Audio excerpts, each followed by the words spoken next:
afternoon, everybody. So my name is Thad Graham. I am the Victim Services Education Specialist for Family Services Incorporated. Thank you for spending your afternoon with me on this Turkey Day Eve, the day before Thanksgiving. We are going to go ahead and get started. And today we are talking about the link between runaway youth and victimization. So, of course, our mission here at Family Services is to provide resources to build healthy relationships and promote personal growth. Our vision is to engage with communities to meet the needs of their most vulnerable members. Of course, a trigger warning, just to let you know, we are going to be talking about victimization and some of the things that come along with it, as well as homelessness, specifically with homeless youth. So please make sure that you are taking care of yourself first. That is the most important. Objectives for today, we're going to discuss the statistics of homeless youth in the United States, discuss how victimization and trauma causes homelessness in the youth population, discuss the risk of further trauma and victimization that may occur to runaway or homeless youth, and discuss the FSI Teen Center as a resource for youth here in Blair County. So, of course, the problem. What is the problem? The problem, of course, is youth homelessness and runaway. Now, what causes this problem? There are many factors that increase a young person's odds of experiencing homelessness. Demographic risks, such as being Hispanic or Black youth having the highest rate of runaway around the age of 14 or 15, being young and a teen parent, parenting and unmarried as well. So if you are a single mother, you have a higher risk of homelessness or runaway. Being LGBTQ plus youth have more than twice the risk of being homeless versus their cisgendered counterparts. And unfortunately, being female. Females are more likely than males to run away. Once again, in that 14, 15-year age range. Another issue is being part of the foster care system. 33% who have once been a part of the foster care system, 33% of homeless youth have identified as once being part of the foster care system. Children in the foster care system face many factors that increase their risk, including the number of foster care placements. The more placements, the higher the risk. Time spent in a group home. If they have spent time in a group home, or the more time that they have spent in a group home, they're at a higher risk for runaway or homelessness. Youth who are age 15 when they first entered the foster care system have the highest risk of running away while and 50% of homeless youth have been in the juvenile justice system, in jail or detention. And that's something to remember for later on. These runaway and homeless youth usually don't have a very good interactions, and do not have very good reputations with the criminal justice system. Their interactions within the criminal justice system have not been good, and that increases their risk for victimization, and we'll look at that a little bit further. So the lack of a high school diploma or GED is the #1 correlated for elevating risk of homelessness in youth. If you do not graduate high school or do not have a GED, you are at an increased risk for youth homelessness. So what are the numbers? Because everyone wants to know, what are the statistics say? Well, each year, an estimated 4.2 million youth and young adults experience homelessness. 700,000 of those youth are unaccompanied minors. So what does this mean? This means that they are completely by themselves. They are not part of a family or accompanied by a parent or guardian. We're talking about a child who is by themselves on the street. 1 in 10 young adults aged 18 to 25 and at least 1 in 30 adolescents ages 13 to 17 experience some form of homelessness unaccompanied by a parent or guardian over the course of a year. On any given night, approximately 41,000 unaccompanied youth ages 13 to 25 experience homelessness. Once again, we are talking about children ages 13 who are out on the streets completely by themselves. Homelessness is associated with a variety of traumatic social problems. So how did they become homeless? Oftentimes it is due to family breakdown or abuse, adverse childhood experiences, being in the foster care system like we talked about earlier, youth pregnancy, and inadequate parenting skills, whether they are a pregnant youth themselves or their parent was a pregnant unmarried youth and did not have the adequate parenting skills to help that child develop properly, and child development problems as well. Adults experiencing homelessness typically experience sexual and physical abuse as children. So once again, we have that trauma that is causing them to be homeless in the future. For women, escape from domestic violence is a frequent cause for homelessness. This is something that we've talked about in the past when it comes to financial abuse with domestic violence and abusers. Oftentimes, these abusers will isolate them away from friends and family. They will physically move them to a location where they have no support system to fall back on, and they will also prevent them from getting a job, prevent them from having any equity into a house or apartment or car. So they have no means of which to provide for themselves, often no skills for which to provide for themselves, and no ability to, once they do leave, actually, provide themselves with a home, with somewhere to go. So it's something that we have to remember, and one of the reasons often why victims don't leave. When it comes to youth experiencing homelessness come from all classes. Most come from families where physical abuse, exaggerated by long-term unemployment, and parental substance use is the norm. These are kids that are coming from often not good circumstances. In a 2016 study, Without a Home, the National Youth Homeless Survey asked these homeless youth, why are you homeless? 63.1% said that physical, sexual, or other forms of abuse were a contributing factor in them experiencing homelessness. 85.4% fall into the high symptom, high distress category regarding their mental health, and nearly 60% of youth are involved or were involved in street involved crime and being a victim once they were on the street. Now the consequences. The consequences faced by youth experiencing homelessness are vast and require coordination across education, child welfare, the juvenile justice, as well as health and human service systems. It is not something that can be fixed by one entity alone. So what are the consequences if we do not fix these issues, if we do not help these runaway or homeless youth? Well, of course, they're not having their basic food and shelter needs met. Not being able to provide for themselves for basic human needs does not allow them to advance any further. Untreated mental health disorders, substance use, sexually transmitted diseases, and HIV infections will run rampant. They will not have the health care and the help that they need to treat those diseases. They will have a serious disruption to their education due to the transient nature of homelessness. They will be sexually exploited, sexual exploitation, including survival sex to meet basic needs. We'll talk about that here further in another minute, as well as physical victimization and risk for suicide.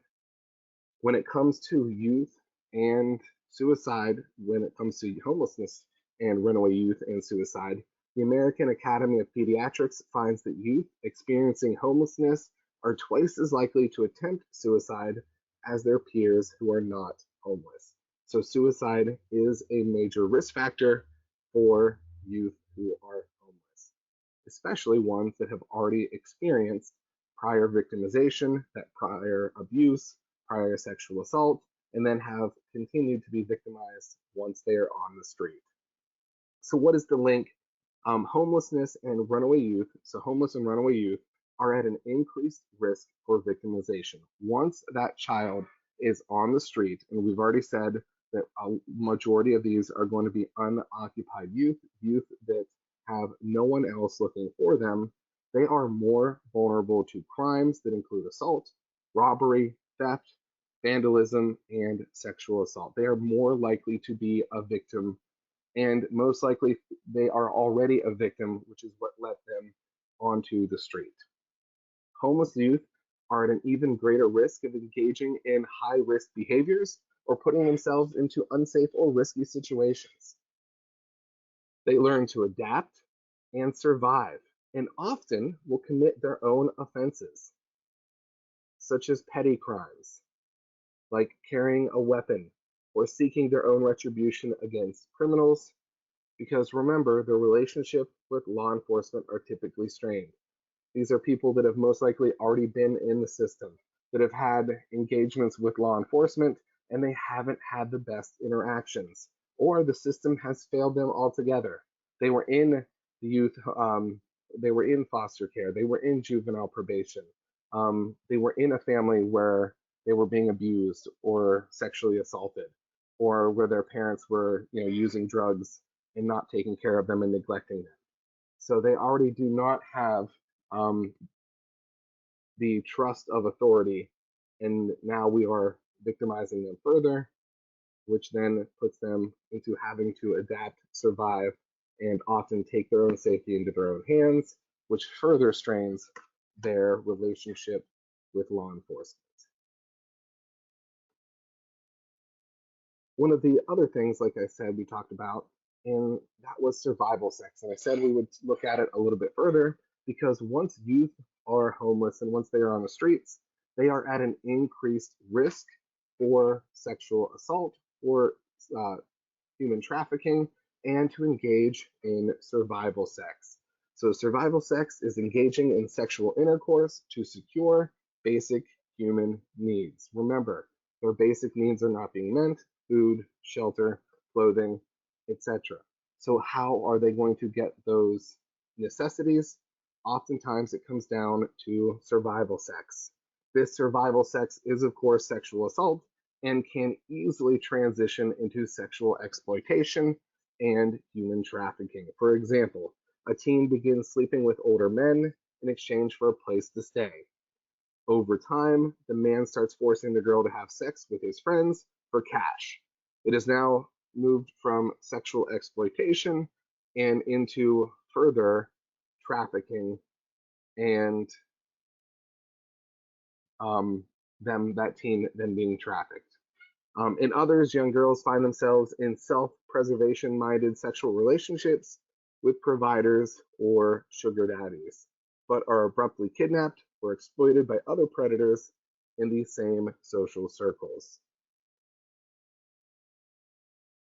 There is a major link between homeless youth and trafficking and sexual exploitation.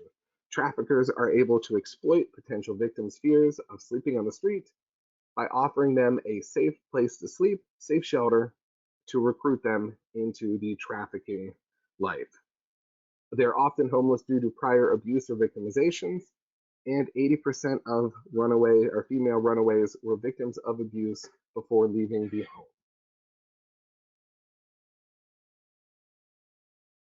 64% reported being homeless or experiencing an unstable housing at the time they were recruited into a trafficking situation.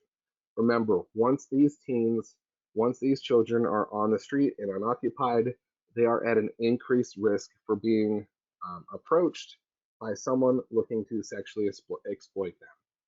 A study in Chicago found that 56% of prostituted women were initially runaway youth, and similar numbers have been identified for male populations. So over half of these participants in these studies have identified that the reason they got into human trafficking, into the life, into prostitution, is because they were a runaway youth. That is what directly led to them being sexually exploited and victimized further. The average age the victim enters the life is 12 to 14 years of age. Of course, females are more likely to be victims. And if you are LGBTQ plus, if you are an LGBTQ plus youth, you are also at a higher risk of being trafficked. When you put that LGBTQ plus youth on the street as a homeless youth, that risk increases dramatically. 300,000 children are at risk of sex trafficking in the United States each year. Remember, this is a billion-dollar business worldwide. This is something that is happening everywhere. It happens here in Blair County. It happens everywhere. 1 in 5 homeless youth is a human trafficking victim. Think of that. 1 in 5 youth who are homeless have been sexually exploited and have been trafficked or have engaged in survival sex to meet their own basic needs. So what can we do here in Blair County? One of the best resources for teens and youth here in Blair County, of course, is the R.K. Agrawal, MD, and Family Teen Center and Shelter. The Teen Center is open 24 hours a day, 7 days a week, as a shelter for runaway and homeless youth. It is a place that can give them safe shelter and keep them safe, as well as providing food and essential needs. It also operates as a drop-in center for teens, and it provides them with a safe, warm place in the winter and a cool place in the summer to go to spend time with other teens, to get resources, to get food, to do homework, to use their Wi-Fi, whatever it is to get them off the streets and get them into a safe, caring environment. Peg and her team do a wonderful job. The Victim Services Program also does some work at the Teen Center as well, interacting and working with these kids to make sure they have the resources that they need. Of course, the Victim Services Program, if you or anybody you know would be a victim of sexual assault, domestic violence, or if you are homeless because of domestic violence, sexual assault, etc., we ask you to please call our helpline 814-944-3585. Remember, when it comes to helping homelessness in Blair County, we help those who are homeless due to domestic violence and domestic violence situations. That's the only kind of funding that is allowed for us. But there are other agencies that can help with homelessness. All you have to do is call 211 and queue into the system there. But like I said, if you are homeless due to domestic violence, or if you know someone who is a victim of domestic violence, please feel free to call 814-944-3585 or text it 814-944-3585. Of course, we have the FSI Justice Project, one of our programs that doesn't get enough love. The FSI Justice Project is a civil legal representation office that provides free representation to low-income survivors of DV in civil matters such as divorce, custody, child support, and housing. If you need civil legal service due to domestic violence, please reach out to our helpline at 814-944-3585.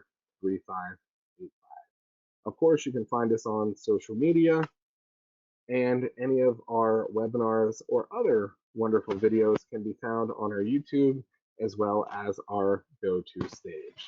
Once again, our contact information, and also remember that Women Aware is back. So if you or someone you know is a victim or was a victim of domestic violence and is in need of a support group, Women Aware meets every week for 1.5 hours, 1.5 hours. You can join at any time.